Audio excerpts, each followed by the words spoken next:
16th of April, Rabbi Levitt, Gemora. 16. Did you say 15 or 16? 16th. 16. Good morning, Phil. Haven't seen you for a while. Yeah, haven't seen anybody for a while. How's Pesach? All right. Well, neither have I. Mhm. How's your Pesach, Bill? Good.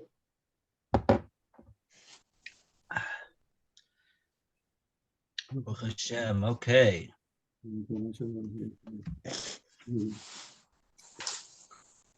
So, let's see over here.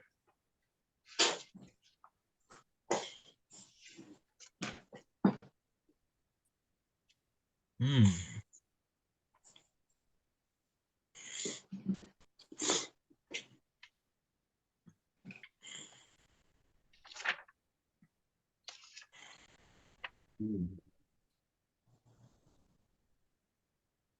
Okay, so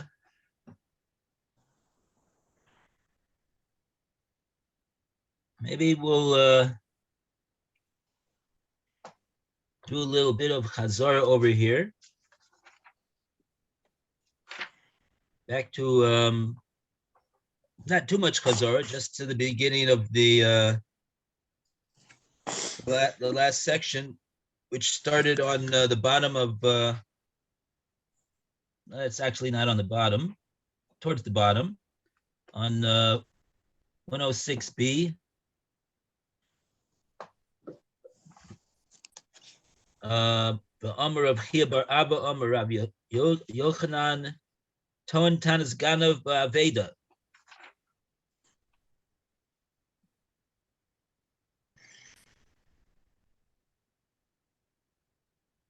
Okay, this could be found.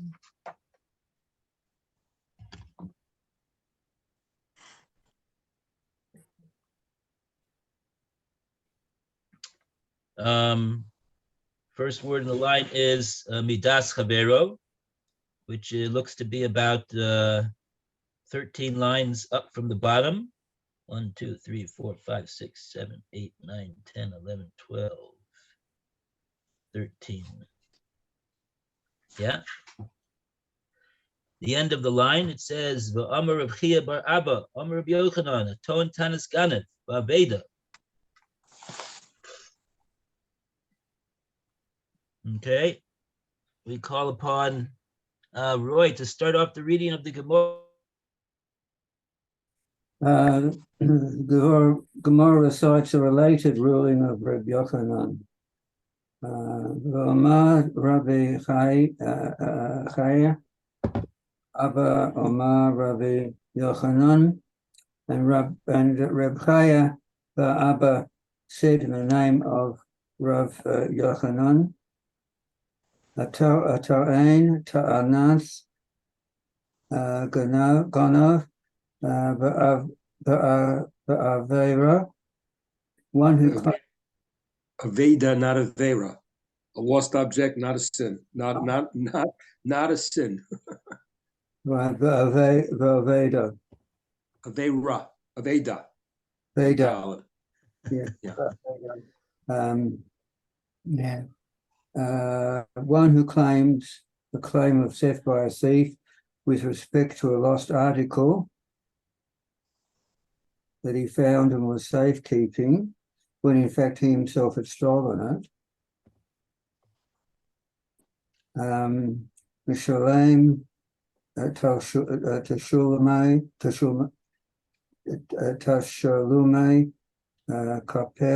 Kapel pays the twofold payment. May Ta'ama, what's the reason?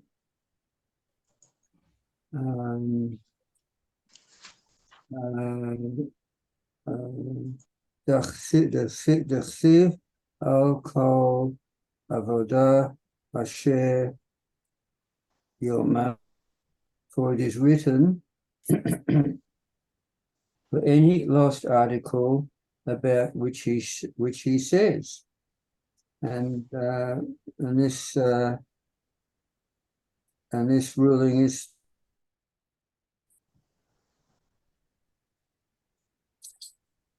Do I go on or not? Oh, let's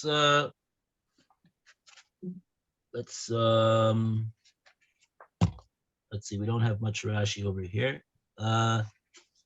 Yeah, let's go to Alan to read the Esvei. Is he there? I don't think he's there. Alan, are you there? Yeah, 107A, B, 1. Which one? 106B, Okay, and it's 4. 12 lines from the bottom in the middle of the line. Right, it's 164. On the left-hand column, the last paragraph, a challenge to this ruling is cited.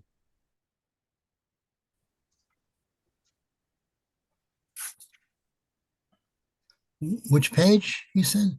106B. Yeah. 106B4. Mhm.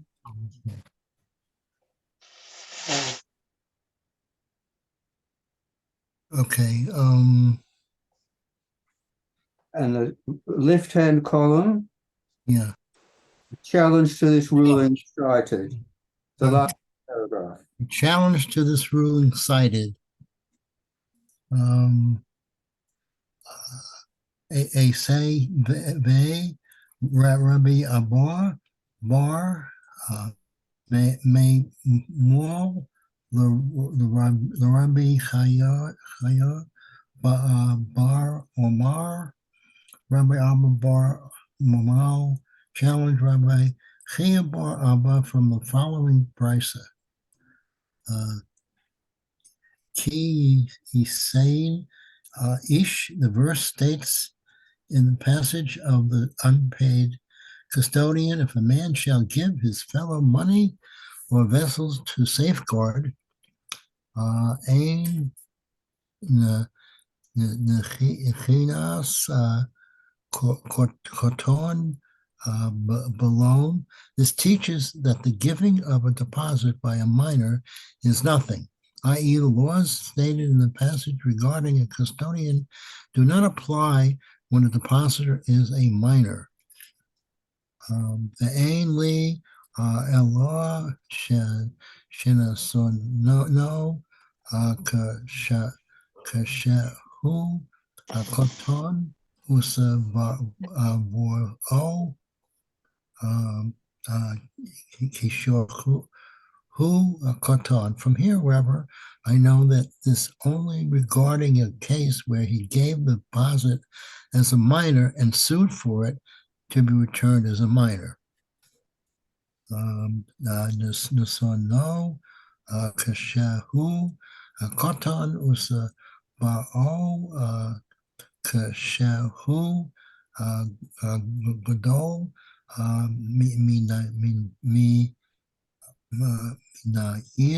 regarding the case whether he gave it as a minor and sued for it to be returned as an adult. From where do I know that the same exclusion applies? To Talmud Lomer Ad or Elohim Yuvo.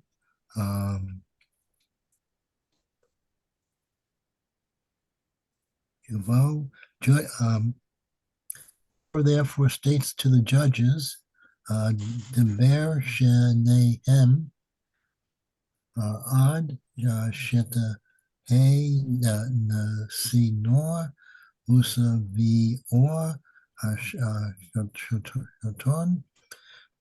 shall come both their claims. This teaches us that the laws stated in the passage do not apply unless the giving of the deposit and the suing for its return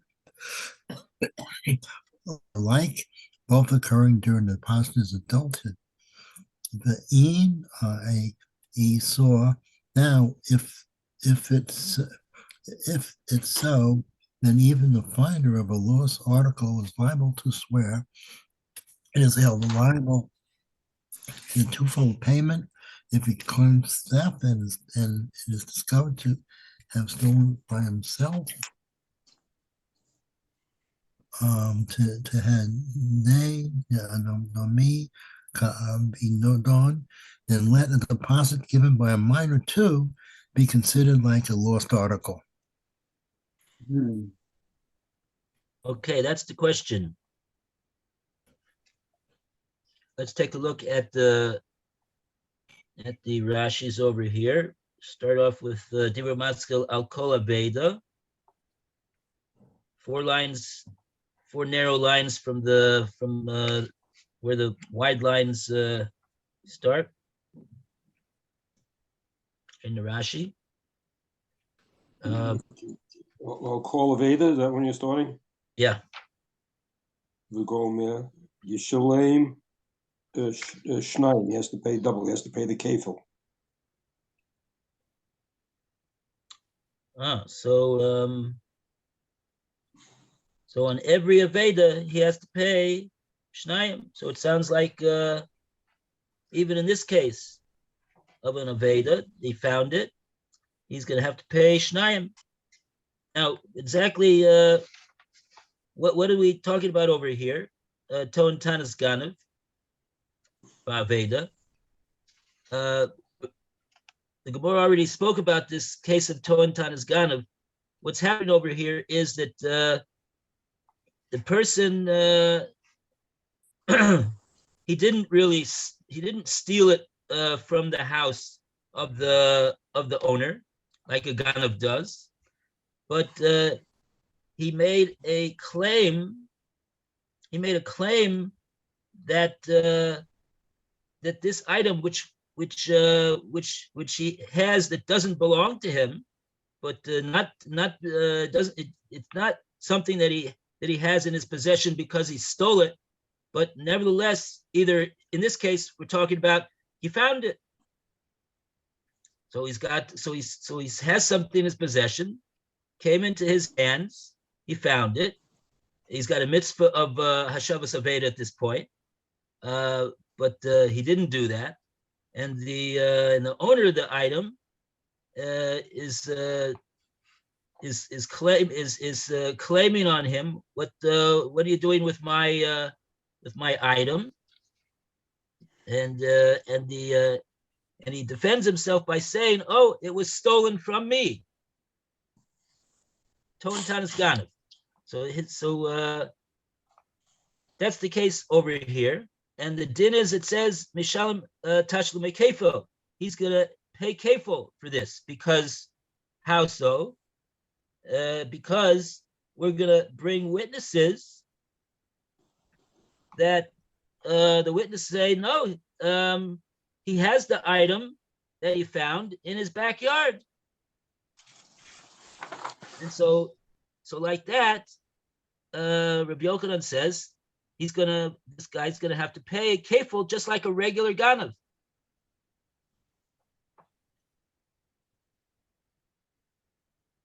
In other words, it won't be enough for him to simply return the lost item back to the guy. He'll have to do that. He'll have to pay him kefil, a double-fold payment. So that's the din that we're talking about over here. Okay, now we go to the Rashi. Next Rashi. Ein Nesinas Katan Klum. Ein Netina Katan Klum. If the Katan gave it to him nothing at all, gave him nothing at all, Diksiv Ish. Because the pasuk talks about a man, an ish, prat lakatan, which means to exclude a katan. The ein nishba'a al yedo, because he can't swear or take an oath. No, I skipped the line. Ein nishba'al tanas. He can't make a swearing about claiming it, a claim, that he gave a claim of giving it to him. The aim, and we don't come to him kefil Oh, he doesn't get paid double on his hand. The hacha kefo kativ, because it does say that here kefo is written. So it's kind of like saying the kefo is only written in the pasuk about an ish. So since it's a katan, we don't have the kefo problem. Yeah, so what ain't seen as cotton klum, the giving over of a item for safekeeping by a cotton. If the cotton's the one that gave it over, he's doing the nesina. It's eno klum. What does it mean that it's not? What does it mean that such a giving is nothing? Because Rashi says, because the pasuk says, it says kitain ish, when a ish will give over an item for safekeeping. Prat lekatan, so that excludes a cotton. What does it mean it excludes a cotton?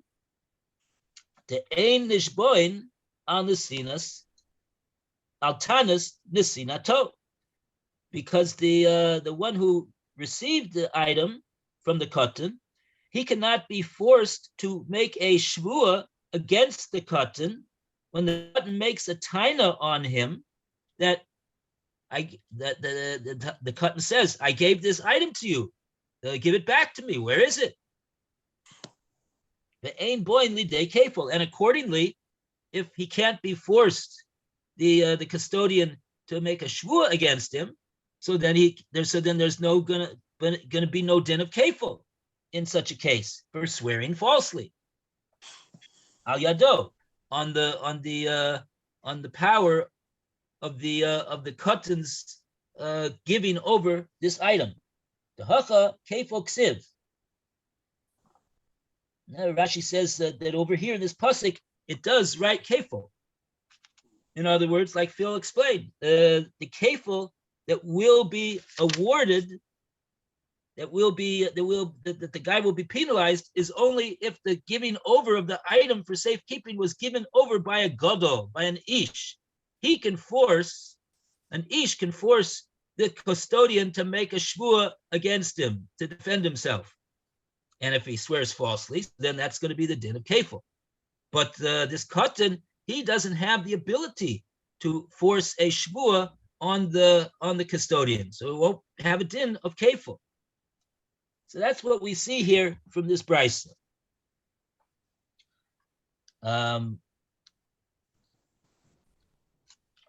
Okay, now we got another Rashi. Lou, you want to take over with the Rashis? The first wide line. Ainli ela kishenosno kishu katan.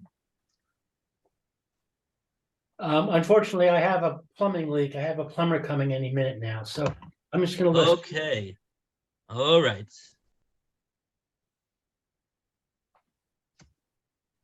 Oh, I sure hope he could fix it. If he can fix a leak, send him over here. We also had some leaks. Okay, well, back to something else. What was it back to? I was up to something, but I don't remember. It was up to Ain, or the first wide line Rashi. Ain li ella kishenatnu kishu katan. This is only true when he gave it as a katan, v'tahu kishu katan, and the claim was made while he was a katan. So now he's there. It's like it's a qualifying the katan and ish factor. The katan only works in the case of him being a total katan. Katan when he gave it to him, and katan when the claim is made against him.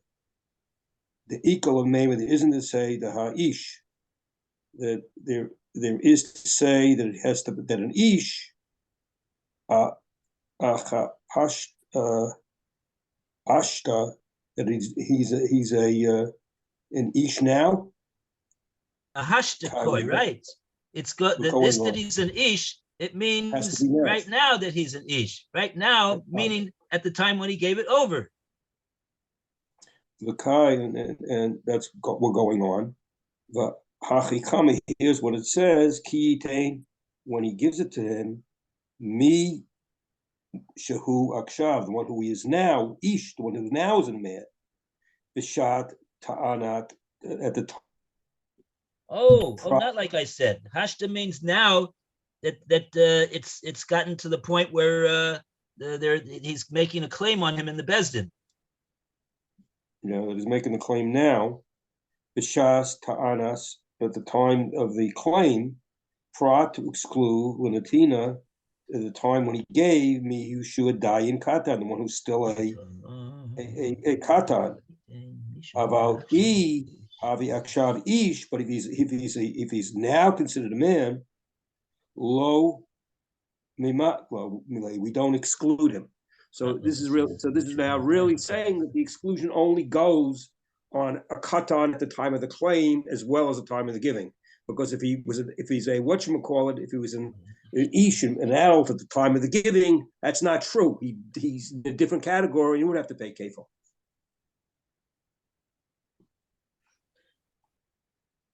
Right. So there's in other words, that's a way to read the pasuk. This that says ki yitain ish, when an ish will give over kalim, the ish is referring to the fact that he's an ish right now, and right now is referring to the time of the tviyah, of the claim in the bezdin. If this one who is right now gadol he's an ish making a claim in the bezdin, if he gave over an item for safekeeping, so then the parsha, which includes the payment of kefil for swearing falsely, will apply. And then if that's the case, then right, he won't have to be an ish at the time of the giving over of the item. That would be a way to read the word ish in the pasuk. It's not referring to the fact that he's an ish at the time of the giving. It's referring to that he's an ish at the time of the tviyah. So that's what the Rashi's caption ein li ela kishenosnu kishu katan v'tavo kishu katan. From just to clearly analyze explain what the Bryce is saying over here. The Bryce said that the pasuk says ki yitain ish, so the nesina of a katan is nothing. So fine, ein li ella shenasnu kashu katan v'tavo kashu katan. That only tells me, says the Bryce, if you want to read the pasuk like that, that would only tell me that if he gave it over as a katan, and he also made the claim as a katan, then the shomer would be putter, and he wouldn't be liable kefil for making a shvua, because he doesn't have any koach, this katan, to demand a shvua. And then Rashi explains, according to that, that's how we would explain the pasuk. The pasuk is talking about that but a guy who is a gadol right now at the time of the tviyah, he would be able to force the guy. Nasnu kashu katan v'tavu kashu gadol. Minayim, where do I know that case also is going to be excluded? That's the point. If we would just look at that part of the pasuk by itself, we would say, oh, if he's a gadol at the time of the tviyah, he would be able to force the guy to make a shvua against him, the shomer. So where do I know that no, that is not so? The Bryce says Talmud Lomar, because the next part of the pasuk comes to teach you. Actually, it's not the next part of the pasuk. It's a pasuk later on in the parsha. It says Ad Elohim, because we're talking about judges, we're not talking about Hashem. We don't have to say Elohim. Ad Elohim, the judges, Yavo Devar Shnehem, which means until there's an equality between the time of the giving and the time of the claim in the Bezdin. We got another Rashi over here now. The next Rashi. We're up to, let me get which one we're up to. We're up to Natnu Kashu Katan, Vitu Kashu Gadol, Minayin. And it says, that he gave it when he was a katan, but the claim was when he was an older minayin. Where do we learn it from? The patar. Where do we learn that he's patar? And is this next? Who's Rashi putter over here? Rashi's talking about. That there should be he's claiming there should be another pasuk to claim why if he's a kati, the claim was a katan and was given as a gatal, why would he be patal for paying kefil? Because you wouldn't think you'd think he should be responsible for kefil. You would think the only time he's off the hook is when he was a katan on both. But now they're saying there's going to be another reason why, if he was a katan at the giving and the claim and a gadol, that he would be patur from having to pay the kefil. So there's got to be another reason for that. Okay, good, right? Okay. Now, is this the answer to Loma, this next Rashi or not? Yeah, that's the next part. This is the part of this pasuk. Rashi's going to quote now. The Brisa quoted. It's in the back. There's a bunch of stuff. Talmud Loma, we say in the pasuk, Yavo Devar Shnehem, that it comes a thing that Shnehem. Okay. Now I have this pasuk here in the Torah all. Let me read the pasuk and see how, before I read the Rashi, and see if it affects it. The pasuk says, "Al kol devar pesha shel shor al chamor al seh," for all things that are negligent on an ox or a donkey, al seh, or a sheep, al simla on a cloak, al kol aveda, on all lost items, asher yomar, that was said, ki hu zeh ad ha Elohim, that it will be until Yavo, until Hashem will come a devar shnehem, both of them, asher yarishun Elohim, yishalem shnayim l'reho. He has to pay. That pasuk does say that he has to pay a kefil to his friend on all those cases. So there's another pasuk that does say you have to add that you do have to pay twice. Okay. And this is an itkosh. This is a hekesh between two psukim. Natina about giving, the ha'amda bedin and standing for judgment. To thought if the brisa in the brisa ba'in that we need in ish, that we need a man.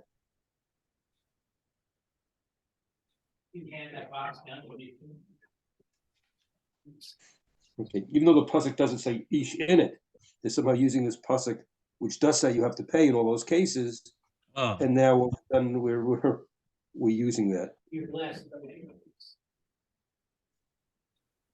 Right, very, very correct, as you say. So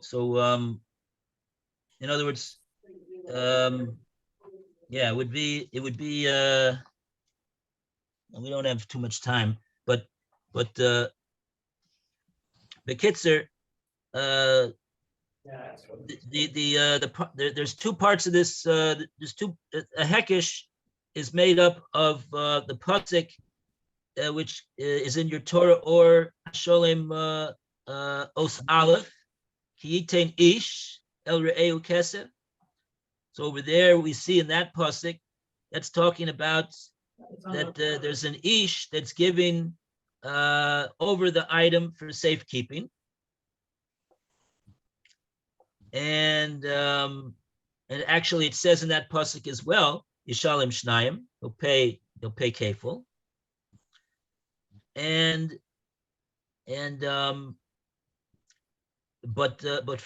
then in pasuk in Os Gimel, you see a weiter pasuk in the same parsha. This is it's just the first pasuk that we quoted was Shmos Chaf Beis pasuk Vav, and talking about the Nesina at the time of the Nesina, and it mentions Ish over there. It has to be a gadol. And the pasuk in Os Gimel is pasuk Ches in the Chumash. So it's just next door. These psukim are next door to one another, and therefore we have what we call a hekesh. Hekesh is based upon we're going to make a legal comparison and between these two psukim based upon the fact that they're right next door to one another in the Chumash. And the first pasuk is talking about the giving over of the item for safekeeping, and the second pasuk over here is talking about the time where the guy makes the tefillah against the custodian in the bezdin, and that is that we see that the pasuk is talking about that because it says Ad Elohim Yavo Davar Shneim. The judges will the two of them bring this matter to the judge, and so that's referring to the time of the tefillah. Now, so the Gemora is telling us that we have a hekesh between these two psukim, meaning to say that we are going to. Because I'm going to go up there and put that bucket up in. Rashi says, "Iskish nasina v'hamoda bedin lahadodi." Okay. We're going to make a legal comparison, a hekesh between the giving over and the time that they're standing before the judges, the two of them in the bezdin. And we're gonna and we're gonna learn out from that the travaihu be'inan ish. In both cases, in both junctures in the posture of this case, we're going to need ish. So even though it says ish only in the first pasuk, which is referring to the pasuk says the nesina. We're going to, because of the hekesh that we have, we're going to carry over that word ish to the other pasuk and say that there's going to be an equality between these two parshas that are describing the two different junctures in the din, and you have to have an ish in both of the junctures. Don't say that what the first pasuk is saying is only merely like we said in the previous Rashi, that it says yitain ish. It doesn't mean that he was only a katan at the time of the giving, but at the time of the what do you call it? He was a gadol, and like that he could make a claim. No, say that just like we say that he's got to be an ish at both times. He's got to be an ish not only at the time of the tefillah, he's got to be an ish also at the time of the giving over. Right. See, without this hekesh, I'm looking at the Torah or, and the Torah or has the second pasuk also, because the pasuk after it is the one that says, after the one we just read before that says you have to pay double, is the pasuk ki tain ish re'eh uchamor asor aseh, the whole name behavior lishmor, each point to God. So it's really umeit unishbar nishbar ein roa. So the question is that those two psukim are next to each other. So it's saying since they should go together, so since the ish is mentioned in the second pasuk, we take the hekesh and the ish goes to the other pasuk, which then has the kefil in it. So that's why we have kefil in it. They are next to each other. Pasuk Ched and Tet in Shmos Kaf Bet. yes, And since that, You have a reference to pasuk tes? I'm looking at the Torah, or has the test. The test has that pasuk. That's the ki ish pasuk. The ki ish pasuk is the pasuk test. The pasuk chet is the one that says the kefil. The Dvar Shneim is pasuk chet. Those are the two pasuks that are next to each other, and the common of both is the shor, a chomor, or a set.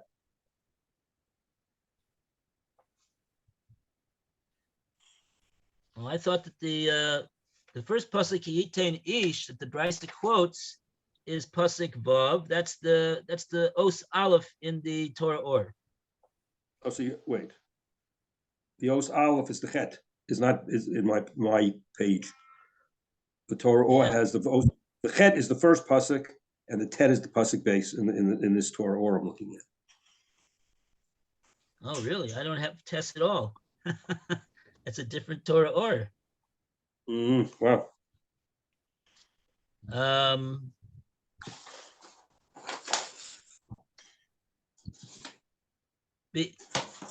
Because in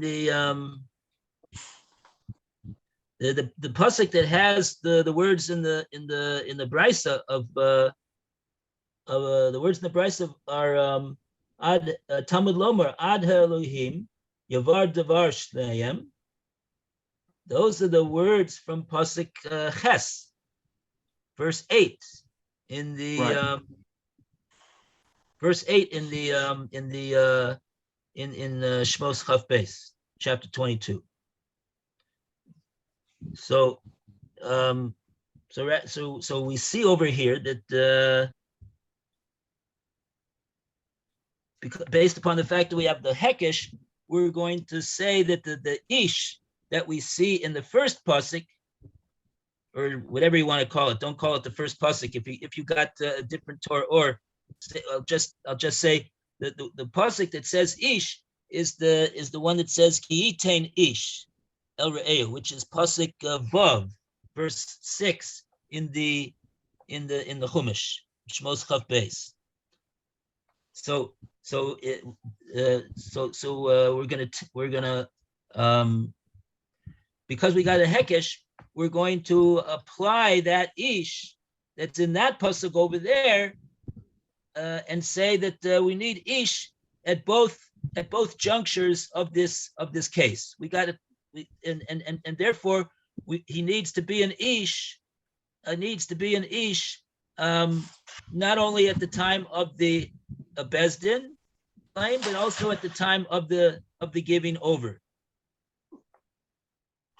It's hard now. Questions. One Gemara and one something completely different. Is there any recourse for a katan giving over, giving a deposit to a person who then steals it? Okay, so the point with the katan is that he cannot. He has to have witnesses. Mm-hmm. He has to have witnesses. If the katan has two witnesses, so he can now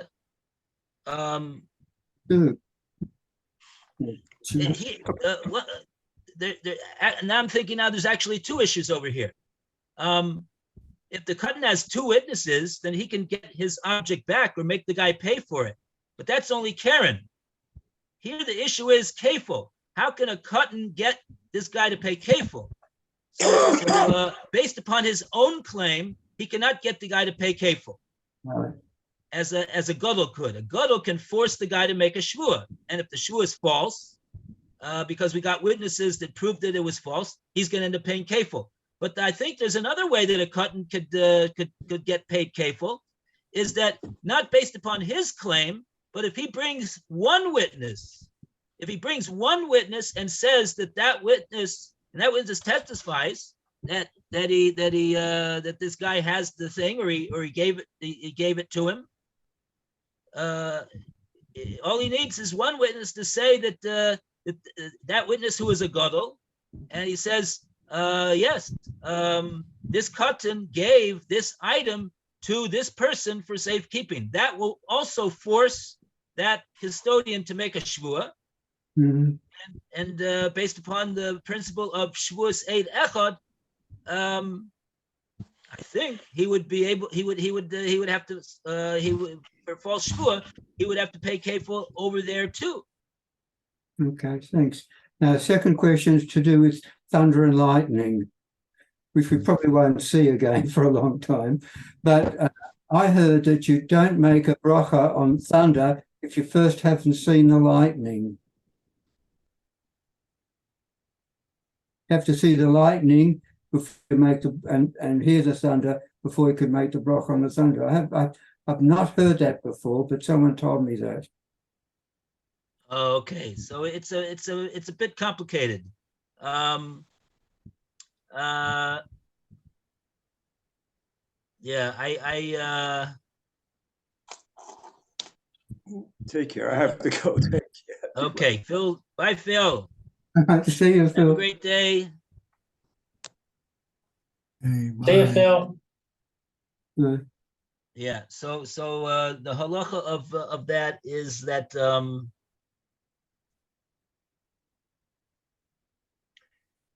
and what happens? Generally, you see the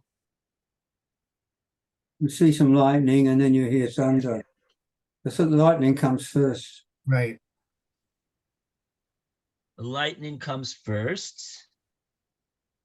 So when you see, the thing is about lightning, I think that they're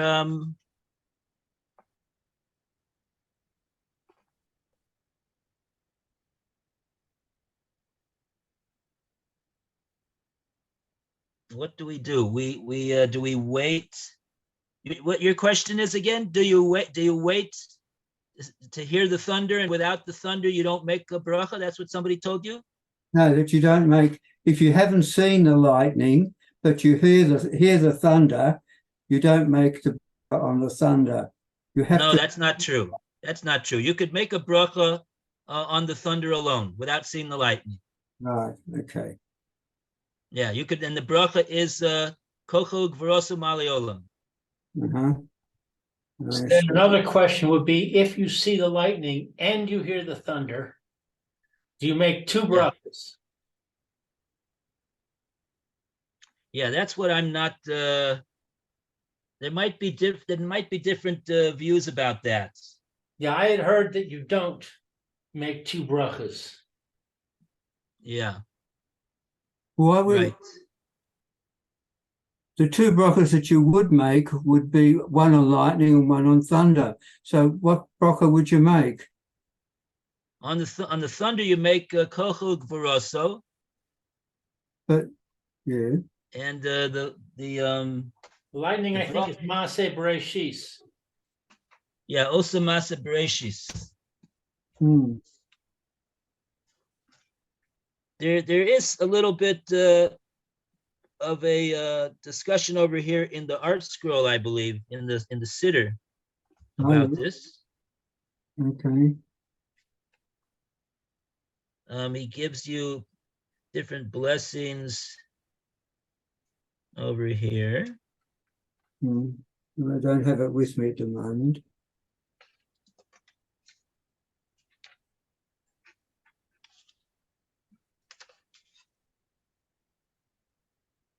I'll just go and get this here. Yeah, that's what it says over here. What does it say? It just says that when you see lightning, you make osa masabratius, and when you hear thunder, you say kochel gvrosim aleolam. Right. You're asking if you see the lightning. The question is like this: if you see the lightning, then you're obviously going to be hearing the thunder very soon. Mm-hmm. So what should you do? Should you immediately say osa masabratius? And then when you hear the thunder, you say a second bracha. It seems to me that you can't you could do that, but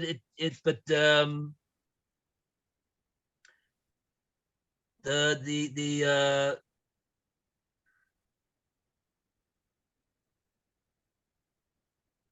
I think you could do that. But while you're saying the bracha for the lightning, then the thunder could be heard while you're doing it at the same time. What happens then?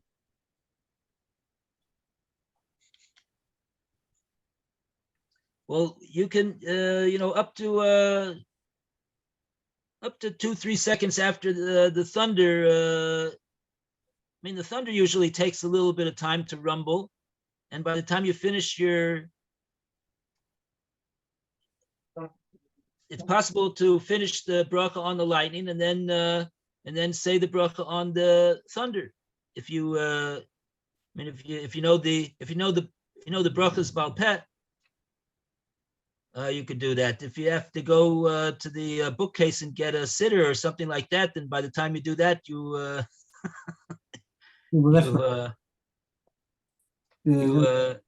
gotta have you have to have a little piece of paper. You have to write down a little piece of paper and know where it is.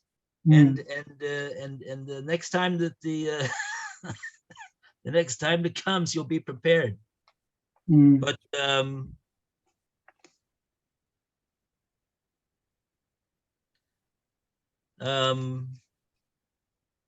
I don't see any reason why not to make both brachas. I would have to take a look again in the Mishnah Brew and see what he says over there on this matter. This is Bli Neder. I'll try to take a look, see if he says anything. But I mean, they're two different brachas on two different phenomenon. I don't see why one would not make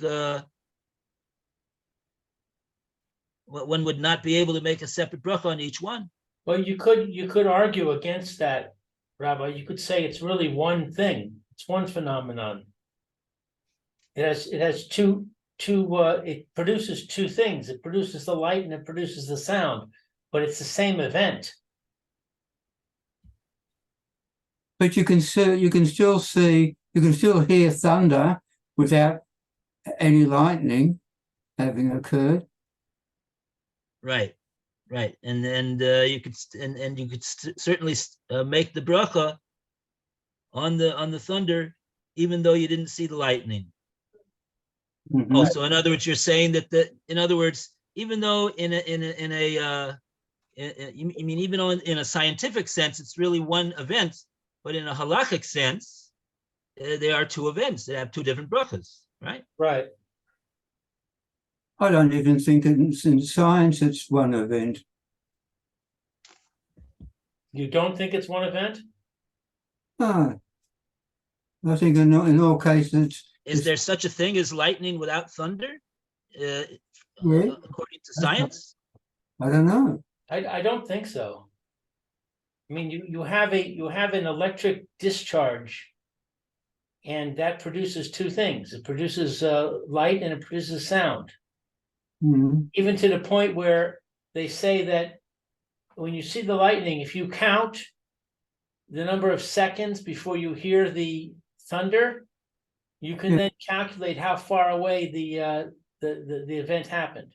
Yeah, and by doing that a couple of times, you can see if it's coming closer or going further away. Right, exactly. Mm-hmm. I did that in Scouts. In Cubs, I didn't get to Scouts. Right. All right. Okay. All right. Thank you, Rabbi, very much. All the best. I'm sorry. One more question, and that is, when it says a minor, does that also include, someone who's incompetent and someone who's deficient, mentally deficient, and things like that? It's a good question. I mean, it's a good question. The pasuk says ish. So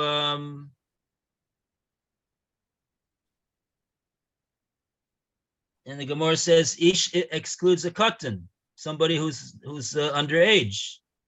Mm-hmm. What about a Heiresh Shota? What? Usually there's three categories that Ish excludes. Hmm. A Cherish, a Shoten, and a Katan. Hmm. Somebody who's deaf mute, somebody who's mentally incompetent, and somebody who's too young. Um, Hmm. All right. perhaps it also includes them. I'm not. Hmm. Perhaps so. In other words, you'd have to see from other places in the Gemora where it says ish, and if in fact if it does exclude someone not only who is underage but also someone who is like a katan in halacha, which means that they are lacking lacking das. That's the idea. It's not really a din in being underage. It's a din in lacking das. If that's the way we understand ish, which is coming to exclude someone who doesn't have das, so then we'd have all three categories: a katan, cherish, and a shota would be excluded because the word ish is excluding someone who doesn't have das, not simply someone who is underage. But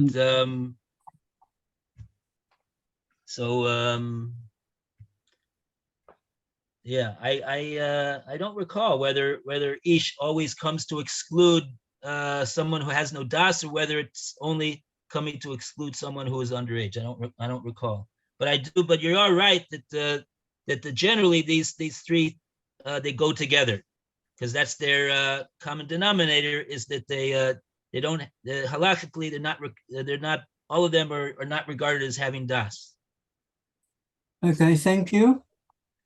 I won't ask any more questions today.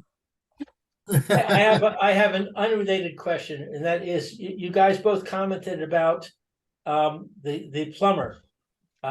You want me to send you contact information for the plumber, because I'm very happy with him. He's very good. He just came out because I had a leak in what I thought was a leak in my water heater, and he climbed up into the attic and moved a bunch of stuff around and looked at it, and he said, "Oh, you know what this is? This is a pressure valve.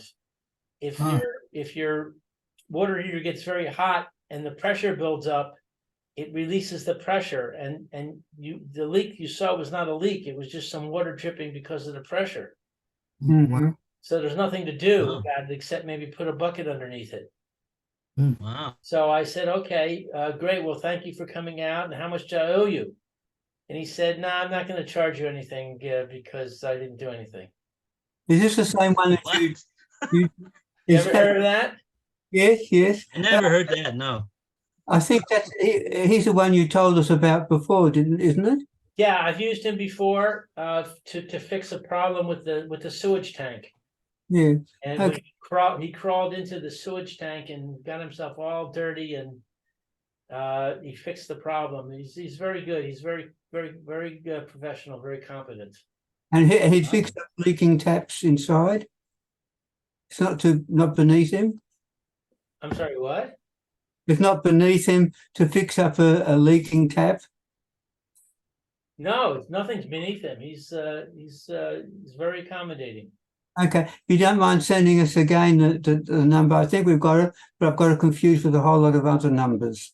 Okay, his name is Yoni. I'll send it to you. Rabbi, you want to see it also? Yeah, sure. All right, I'll send it to both of you. Thank you very much. Hashem. Good. Thank you. Okay. Thank Okay. you, Lou. Right, see you tomorrow, Have Matt. a good day. All right, go too. Thank you. Bye. Bye.